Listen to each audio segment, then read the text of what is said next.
everybody. Welcome back to the Dr. Terri Show. I'm here with my favorite person, business partner, life partner, back in the studio with DeNeui, and we are going to be talking about all things MAHA. This is a big passion of ours, making America healthy again. We've been in this space for 15 years, so it's exciting for us to see this coming to light and coming to fruition and being able to talk about some of these controversial topics. We're going to get into a couple of controversial topics because we can talk about them now. So join us in the studio for the conversation.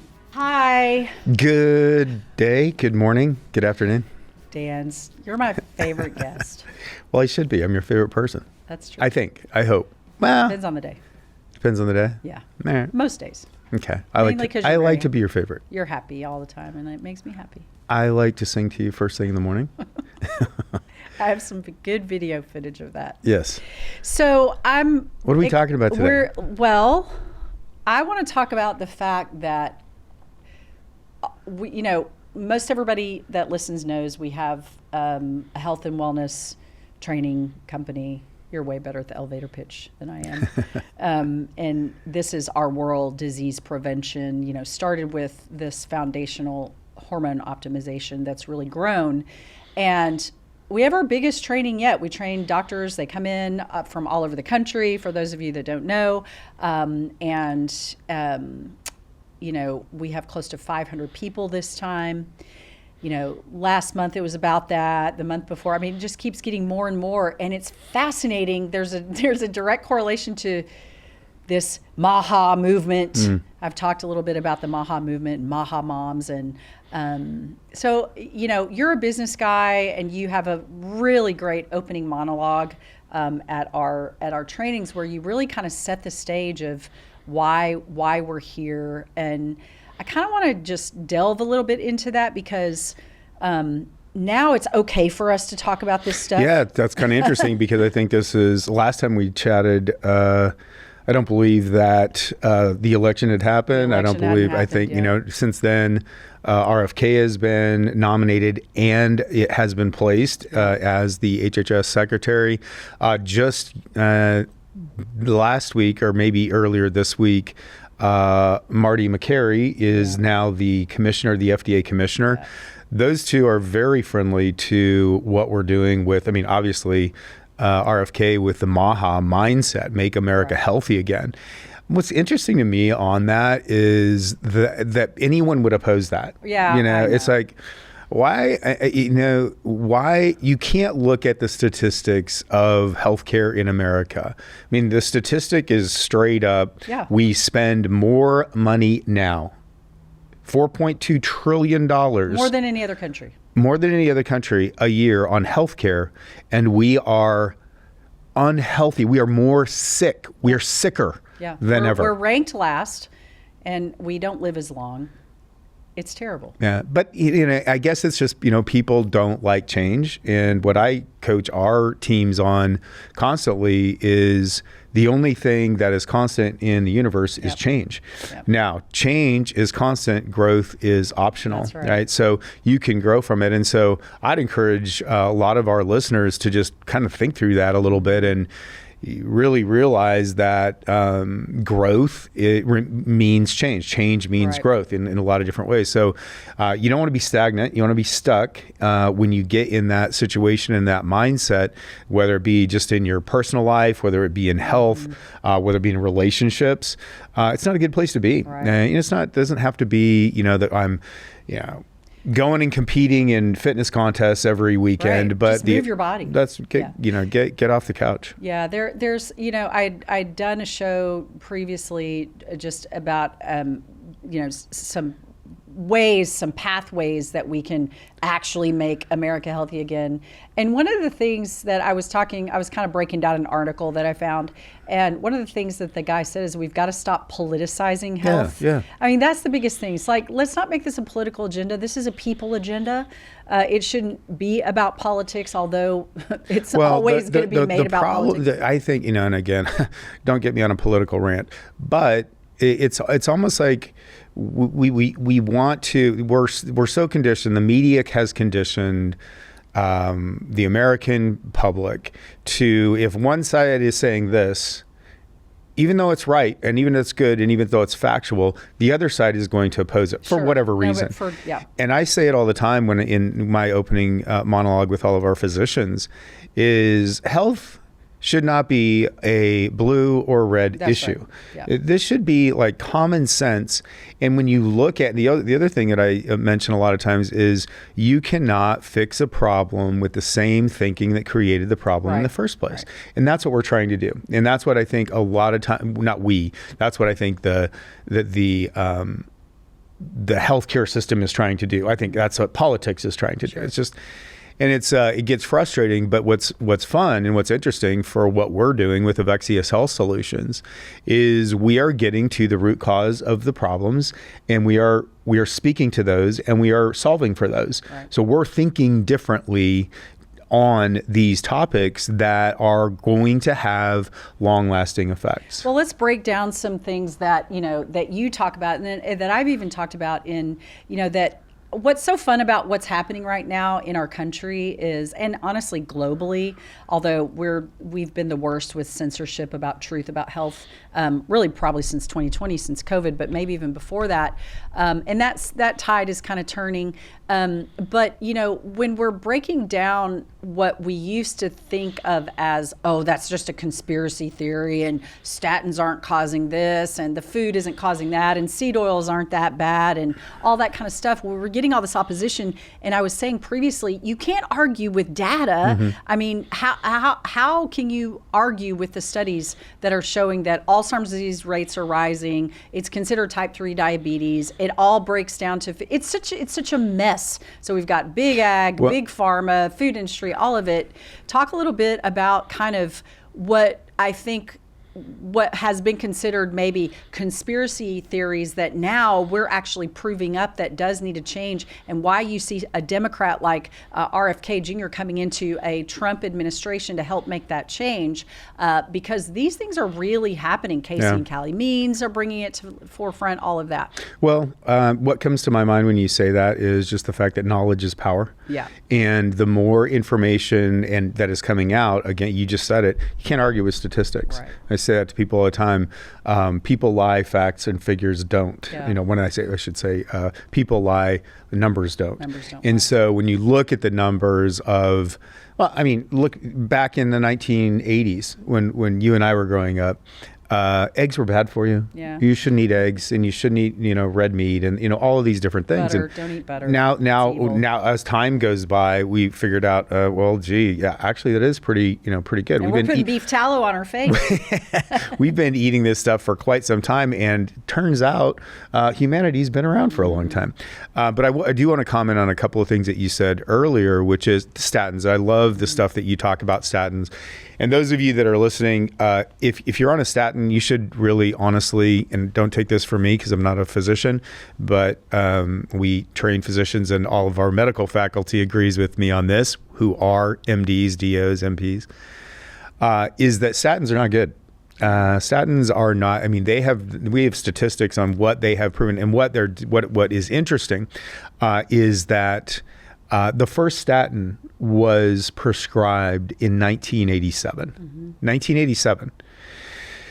If you look at the statistics of the increased use of statins going up, directly correlates to the increase in Alzheimer's dementia, directly. Mm-hmm. The other thing is, and I just was doing this, I added it to my slides for our physician talks, is that increased cholesterol has now been shown to, or higher rates of cholesterol have been shown to fight cancer. Yeah. To it's encourage associated with longevity. Yes.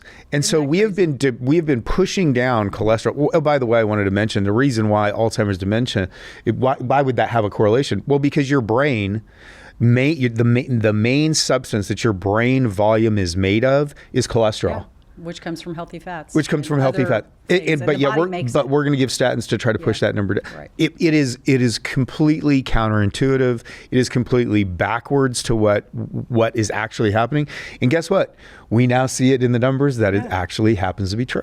It is very true. And so, just breaking down some of the things that are on RFK's agenda, because there's a lot of people like, you and Dan need to get on there and talk about MAHA. You need to talk about MAHA. And so one of the things, obviously, that it seems like what he's working on out of the gate, he's probably working on a lot of things, but what's getting attention is obviously food and children and all of those things. And well, what I like about him is he is like us from a standpoint of getting to the root cause. Start with the food. Yeah. I mean, you've got to start with the food. If you take exercise out, take hormone balance, take nutraceuticals, take all of the other things that you could do. If you can start with where the problem lies, then all the other things that we're doing, that to me is like we're mopping the floor, and the spigot's wide open, and we're just throwing all this other kind of health stuff at it. But what he's doing is going over to that spigot and he's turning it off and saying, okay, let's stop the madness of this whole thing happening. Now we can take the time to what is the best way to assess this and what is the best way to clean it up, and going from there. And that's what I think is very powerful. Are you looking for a healthcare provider who understands the importance of integrative medicine? Avexius Health Solutions is changing the way we approach wellness. We train practitioners on cutting-edge therapies focusing on a preventative care model. If you're ready to take a proactive approach to your health, Avexius can help you find a provider who's right for you. Just head to avexius.com, that's EVEXIAS.com, and click on the button, Find a Provider, to find a provider near you. Yeah, and it does start with, it starts in the womb, obviously, and it starts with children and school lunches and all those things that he's talking about. And that's a big part of it. But there's another piece to it that I think is really important that we're really passionate about, and that's medical freedom, not only for prescribers, but for consumers of healthcare. So let's kind of break that MAHA ideal down a little bit about medical freedom. I mean, he's very much for choice in vaccination schedules, choice in certain medications. Like we're very big into peptides. We're fighting this peptide battle. We know that he's pro peptides just based on other conversations he's had on other shows, things like that. We have a picture that we got to meet him. That was a lot of fun. That they're going to. Yeah, we had a great conversation about peptides with him. We had a great conversation about peptides with him. So MAHA agenda number 1 is changing the food. I think that's going to be a massive lift. I don't even know. That's going to take 20 years probably. Well, yeah, I think it's going to be accelerated just because now information travels so much more quickly, technology, so I think it can get out.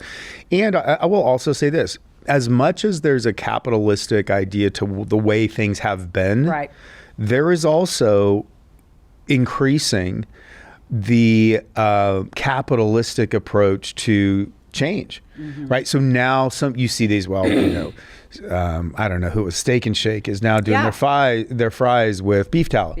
Well, guess what? Now all of a sudden you watch Steak and Shake, now all of a sudden their stock starts going up, people start gravitating toward. So more people are going to go, if you can give me an alternative, a healthy alternative that we know is actually going to be something that is effective, right? And the other thing I will point out here too, listeners, is there's a lot of snake oil sales stuff out there. And I can tell you, and I just was talking about that. I speak to our doctors about that all the time from a standpoint of, look, there's a lot of strange stuff that's going out there. If you look at your sources of information, you look at true studies, and by the way, not only just looking at studies, but you read the studies. You're one that always says that. It's like, the headline of this study says that. I can make any study say anything I want.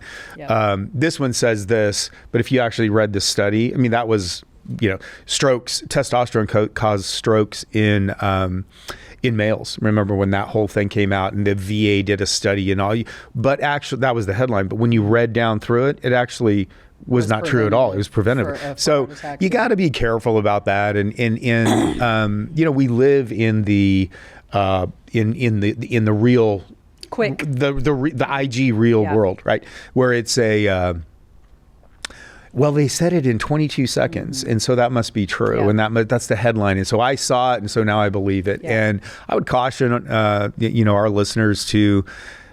It's great to hear stuff like that, but do a little bit of research, do a little bit of, hey, is anybody collaborating and corroborating this information? Yeah, and look at the credibility of where you're getting that information and from. Who's paying for it and all the fun stuff. There's a lot of influencers on social media that follow the money. Yeah, that's right. And but get back to what I was saying is, the good thing about the getting the capitalistic side piece of it is now let's put our money behind truly getting healthy, right? To changing the old ways and out with the old and in with the new.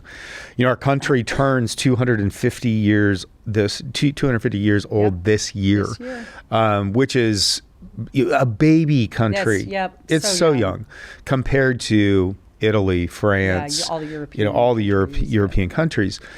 And we rank much higher in health than we do. Well, we spend a lot and less. That's a whole nother conversation, and a whole nother session really on what healthcare is in other states or in other countries. But if we can focus on the food, number one, and then what are we doing therapeutically that is more holistic, preventative too, and preventative. Let's prevent the disease from happening in the first place. The reason why we continue to do things the wrong way is because we're not really curing anything. We're just playing disease manager. I tell doctors all the time, are you an MD or a DM? Yeah. The DM being a disease manager versus a medical doctor. And that's really what it's turned into. That's right. I mean, we many of us got into healthcare to help people, and now we're just managing diseases. And it's hard to help people when we're fighting against what's in their pantry, and the middle aisles of the grocery store and everything else. You made a really good point. It's really interesting. I hadn't thought about it that way, but it's so true. Watch our capitalist society, which so many people are down on, but it's what moves the needle, and it's what will actually make the change significant. Absolutely. And make the change, I won't want to say permanent, but certainly more of the normal, more of the steadfast, more of the rock foundation. You mentioned beef tallow. So now we have a capitalist opportunity for the cattle industry to start utilizing the rest of the cow to make tallow. That's right. And produce revenue and jobs and everything else. Listen, everything can be done. Everything that we're doing now can be done in a different manner that, it has to advance. We can't stay in the same loop. Right. And I feel like really since 2020, it's been, and it started out with COVID, it just this brain, you just saw the brainwashing just continuing to happen, I think it was already happening, but it was, that just exacerbated and accelerated that whole process. And it became very blatant. And you were, ostracized for speaking out against it. And that one thing I will say this too, our physicians that attend our trainings, and by the way, we've had over 5,000 physicians attend our trainings over the past few years. But for many of them, during that time, 2021, 22, they were intimidated they knew better. Yeah, that's right. And they knew they should be questioning the science. I saw something yesterday. It was it was really interesting how it went from trust the science to trust the science to pardon the science. Right? Remember, that's a great yeah. So I had to throw that in there. But they were afraid. They knew they should be critically thinking. They knew what was happening didn't add up. But if they spoke out, that's right. They risked their license. Losing their license. I know doctors that lost their license over stuff, and that's the kind of what I'm. A lot of you guys know, we're very politically active from a standpoint of really wanting to make lasting change in healthcare, and you have to have money to do that. You have to have political influence to do that. You have to have medical credibility, which we do within what we're teaching. So it's not there's not a silver bullet. There's not a one size fits all. This is what we need is just this. It's a combination of all of these different things that we're doing. Well, and going back to this concept of medical freedom, which is what I believe the MAHA movement is, that's a huge pillar of the MAHA movement. And you kind of touched on it a little bit, because we were so kind of scarlet lettered. If we even I couldn't even talk about vitamin D on social media without getting warnings from Facebook, whatever. I mean, thank goodness that phase has passed, but I sometimes wonder, was it a social experiment? I think it might have been. But that's the kind of thing that that I think the tide is turning, and one of the things that RFK is really trying to build a foundation of is choice. Give people a choice, give them factual information. I was just talking about this other article, and one of the pathways to actually making America healthier again is really, he didn't say the word marketing and advertising, but we're talking about marketing and advertising. If those of us in the medical space can't purport a supplement to do A, B, and C, why aren't those same restrictions put on the food industry? Well, how can we say Doritos are healthy because they're baked? Yeah. Well, and then, right now there's a mindset and kind of an agenda to limit pharmaceutical companies for what they can put on TV. I mean, you go watch any news channel, at the 7 o'clock hour, 6 o'clock, whenever, all the way through the day. Every other commercial is a commercial for a drug. I don't necessarily disagree with that.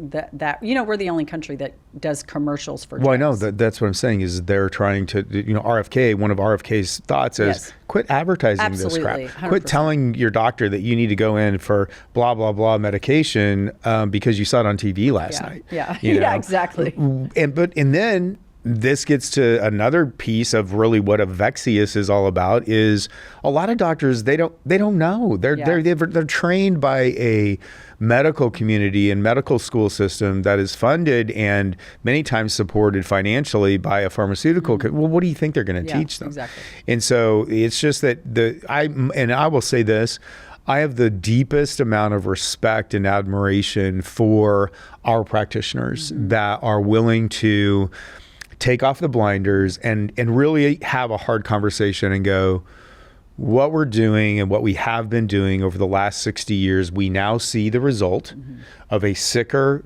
more unhealthy population than ever. And they're willing to take off their blinders and say, you know what, we want to do something different. So let's move into a little more controversial topic that's near and dear to our hearts that I think doesn't get talked about enough, but I feel a little safer about talking about it in today's climate. And we're still talking about RFK and the MAHA movement, but really the overreach and the oversight of this alphabet soup administrations in preventing medical freedom, choice for clinicians and choice for patients. And we've experienced this as in the peptide world, being in front of the FDA and making a case for these things. What's happening there? What do you think is going to happen there with RFK and the new FDA commissioner? And I think that's going to shift. Yes, I believe so. Maybe let's explain the problem first, because a lot of listeners don't know that there's a problem. We know there's a problem because we're living it. Yeah. And I will say this, and I don't think there could be any argument against this. And I will say to our listeners, we see this firsthand. I mean, we have gone both personally and spoken several times to the FDA in an assembly setting in person. And there is no question that Big Pharma and the FDA are hand in glove. Yep. And if you thought that was a conspiracy, it ain't. I don't want to believe it. I didn't want to believe it. But when you go and you see this stuff over and over, so what is the problem? The problem is you have pharmaceutical companies making literally trillions of dollars every year. And they are basically forcing the hand of the FDA to say, don't let these compounding pharmacies create this, that, or the other. Don't let practitioners prescribe something other than this. Mm-hmm. So they're focused on the practitioner prescribing their commercially made product. I'll give it to them. They've spent millions, tens of millions of dollars developing it. But so now they go to the FDA and go, hey, we did what you wanted us to do. The FDA requirements for drug development in this country are ridiculous. I mean, they really are. So on one hand, you'll never hear me say this ever again, maybe. On one hand, I can see pharma's, stance from a standpoint of, hey, we did what you told us to do. We spent all the money. We jumped through all your ridiculous hoops. And so now here we want to be able to give and support the FDA and be able to make sure that we have a niche place in the marketplace to be able to get our drug out to the masses. Therefore, we increase our profits, we increase our stock price. Here we go. And decrease freedom of choice. And it limits the practitioner on what they can actually and how they can actually treat their patient. And I want to keep coming back to this because we've said it a couple of times, and I've missed a couple of things that I wanted to say. Everyone in this country, if you're a red-blooded American, okay, and maybe green-blooded American, I don't know, but you're an American, you should want at least give people the freedom to choose. That's right. Here's the vaccines, pediatricians that are available to you and are available to patients, parents of kids. At least give me the choice to be able to just, and again, we can talk about measles and we can talk about these different things. But my argument always is, hey, how in the heck, because we have lived longer as humans without vaccines than we have with. And I'm not anti-vaxxer. Please do not hear that. Yeah, I am not an anti-vaxxer. Yeah. I am just saying when you're up to 70-some vaccines for kids, what? Yeah. What is that doing? And I will also say this, just in regular drugs, take vaccines out of it. When drugs are approved for market, they look at how is it affecting the body? In whatever ways. Well, it causes diarrhea and it causes vomiting and there's side effect, whatever their deal is. But look at the other side of that, right? The other side of that is, is that side effect being considered as part of some other drug that is being taken, or is one drug interacting with the other? They don't do. You couldn't. Yeah. There's no way that you could actually do any kind of a large study where you go, okay, there's all these medications. Well, you could. I mean, you could, but no, it's not realistic. It's not realistic, and it doesn't happen. It's not a requirement. It's not a requirement. Yeah. So now all of a sudden you have this whole term polypharmacy, where you're taking this and this one and this one. You don't know what those are. Right. How they're. So my point on all of that was, what about vaccines? Because you're certainly not doing that with vaccines either. Well, that was one of the pathways to actually make America healthy that this author that I broke down his article was talking about is vaccines don't have to go through the same rigorous studies on safety and efficacy as other drugs my do. point exactly. And then even worse. And then there's laws to protect the vaccine makers from damages. That doesn't even make any sense. No. But going back to just talking about the breaking down of just the absolute medical freedoms, and compounding is one of those things. And I don't think a lot of people, I talked a little bit about it in another show, but a lot of people don't realize that the choice for us as clinicians and consumers to choose, let's just take the GLP-1s, for instance. Some hot topic right now, tirzepatide, semaglutide, and can they be compounded, can they not be compounded? And one of the things that is being forced down Americans' throats, I mean, these medications have literally turned the tide, started to turn the tide on type 2 diabetes and obesity in this country. And compounding has been a big, huge part of that, because initially these drugs were covered by insurance, and then they started getting prescribed a lot, so insurance stopped covering them. Isn't that interesting? Isn't that interesting how that works? And so now, and then there was a drug shortage when insurance was covering it, and then there wasn't a drug shortage, and they can't be compounded. But one of the things that people don't understand is when the FDA is alongside the pharmaceutical industry, allowing them to shut down the compounding of these medications, a couple of very important things happen. Number one, it decreases access to those medications, because who can afford $2,000 a month for something they can get compounded for $200, right? The other thing that it forces is it forces that consumer to take the dose of that medication that drug company deemed is efficacious. Well, what if that dose of that medication makes me so darn sick, I can't even use it, and I guess I'm just going to be an overweight diabetic for the rest of my life? Well, what compounding does is it allows me to microdose that and change it. Allows me as the clinician to go, you know what, that 100 milligrams of that drug was way too much, but I can get it compounded for you, and let's start with 20 milligrams, and let's see if you do better on that. This titration. People don't understand about compounding. Well, and so what they've done, I get hot about it. I know. It's very frustrating. But what Big Pharma does with that is then they go out and take out these full page ads in the New York Times or other, larger newspapers. And they say things like, do not, in whatever happens, do not use a compounded drug. Yeah. You shouldn't use a compounded GLP-1 because, and then they make up just a ridiculous amount of stories on this. And we've been fighting this with our trade association, Alliance for Compounding. And so that's a group that we're a part of, and we really speak to power to truth or truth to power on what is it that compounders.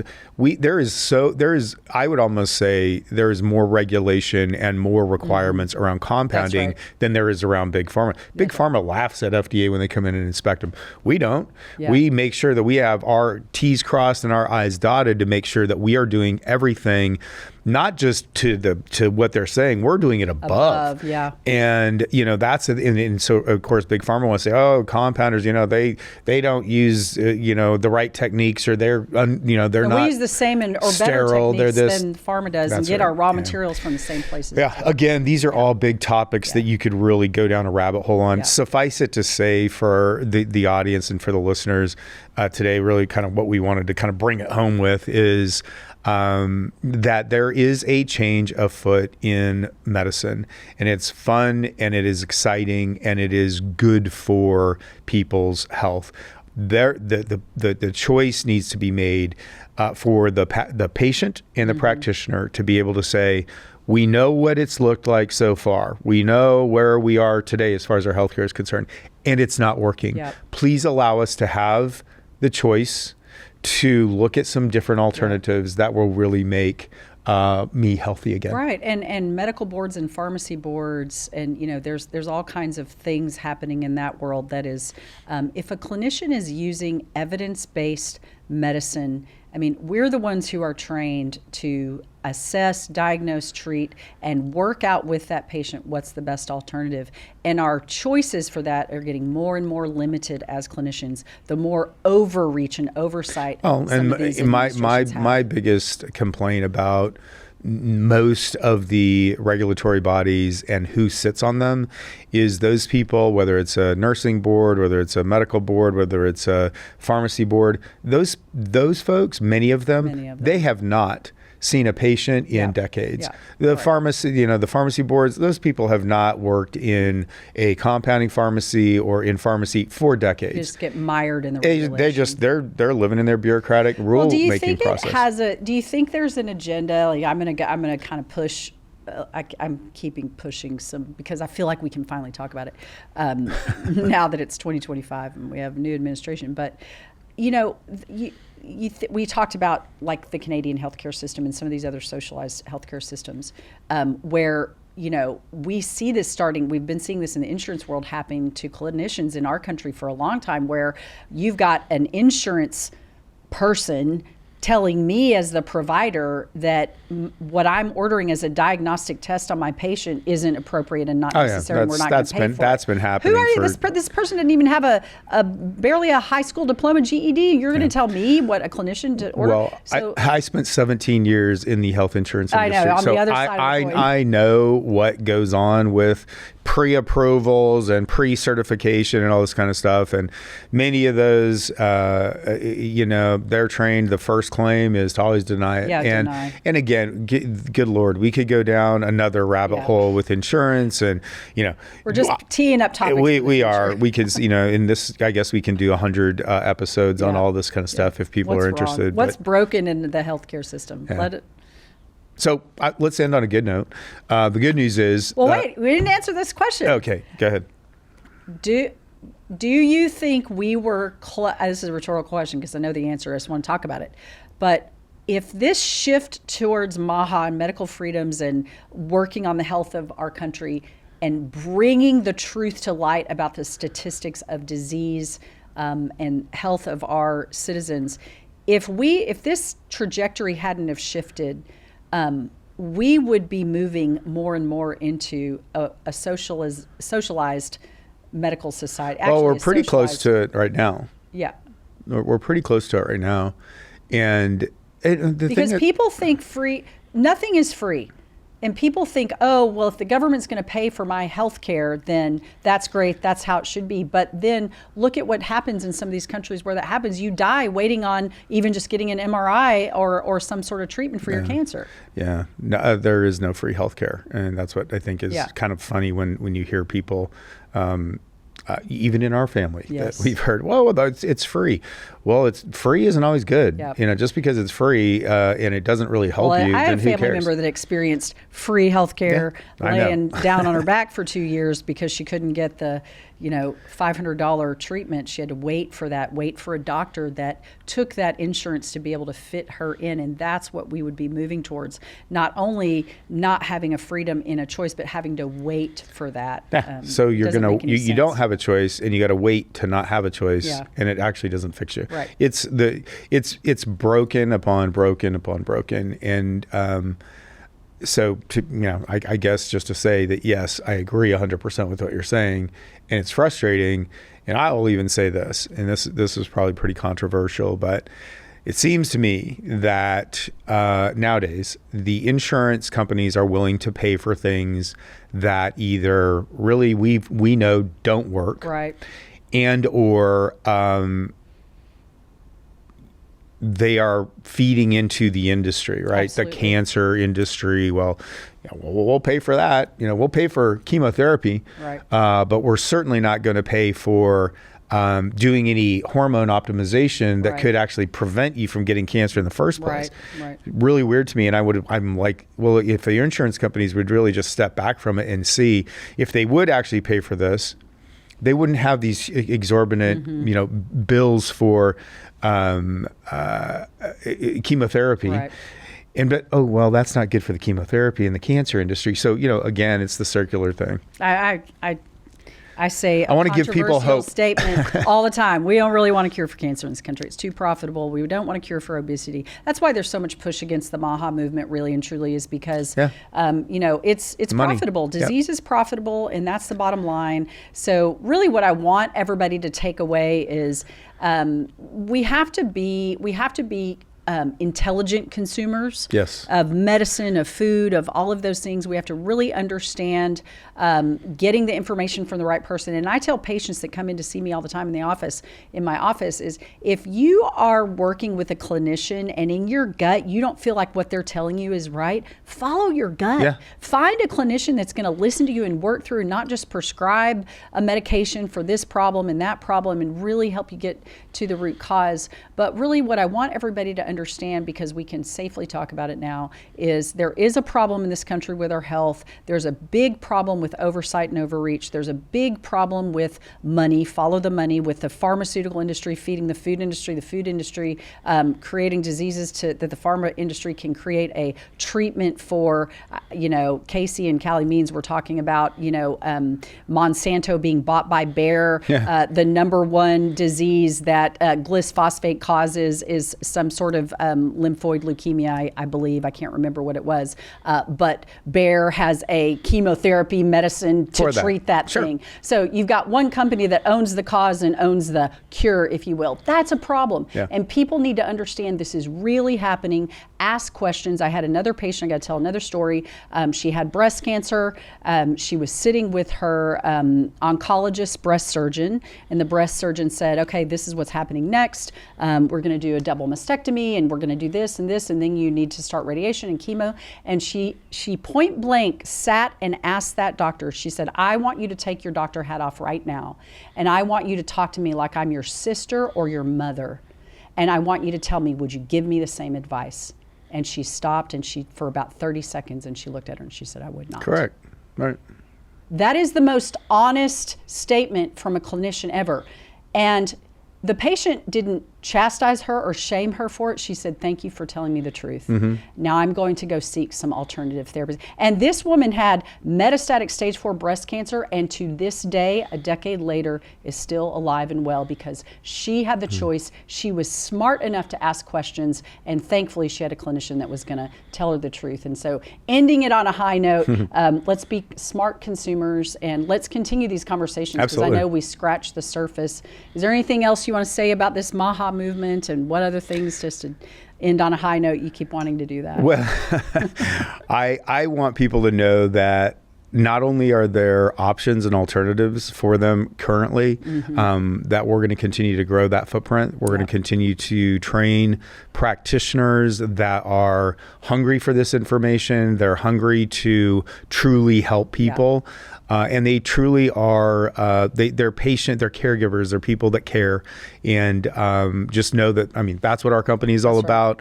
That's what we're all about. That's what we're all about from what we do and what we feel God has called us to do in our lives. And with that, I will say, have a good day. That's right. And the other thing too is that I'm committed to is bringing these topics to light, bringing them into the podcast forum, bringing guests on to have conversations, people that are way smarter and can talk about these things at a way higher level than I am, because consumers need the right information that's backed by evidence, not just some opinion of an influencer. And with that, we will say goodbye.